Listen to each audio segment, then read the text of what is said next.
হাশেম চাচা ছিলেন একজন দক্ষ তাঁতি। তিনি নিয়মিত নামাজ পড়তেন, কোরআন তেলাওয়াত করতেন এবং শান্তিতে জীবন যাপন করতেন। একদিন এক ব্যবসায়ী তাকে লোভনীয় প্রস্তাব দেন, বেশি কাপড় তৈরি করলে বেশি টাকা পাবেন। হাশেম চাচার চোখ চকচক করে ওঠে। তিনি ইবাদত ভুলে কাজে নিমগ্ন হয়ে পড়েন, নামাজ বাদ পড়তে থাকে, কোরআন পড়াও বন্ধ হয়ে যায়।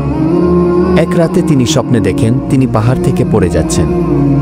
একটি কণ্ঠ বলে, তুমি আল্লাহকে ভুলে গিয়েছ। ভয় পেয়ে তিনি জেগে ওঠেন, কান্নায় ভেঙে পড়েন এবং তওবা করেন। তিনি বুঝতে পারেন দুনিয়ার লোভে ইবাদত ছাড়লে শান্তি হারিয়ে যায়। এরপর থেকে তিনি নিয়মিত নামাজ পড়তেন, কোরআন তেলাওয়াত করতেন এবং আল্লাহর দেওয়া রিজিকে সন্তুষ্ট থাকতেন। পরিশ্রম করা ভালো, কিন্তু লোভ নয়। আল্লাহর ওপর ভরসা রাখাই জীবনের প্রকৃত শান্তির পথ। লোভ আমাদের জীবনে আল্লাহর ইবাদতের পথে বাধা হয়ে দাঁড়াতে পারে। দুনিয়ার মোহে পড়ে ইবাদত ছেড়ে দিলে প্রকৃত সুখ আর শান্তি পাওয়া যায় না। তাই সব সময় নামাজ পড়তে হবে, কোরআন পড়তে হবে এবং আল্লাহর দেওয়া রিজিকে সন্তুষ্ট থাকতে হবে।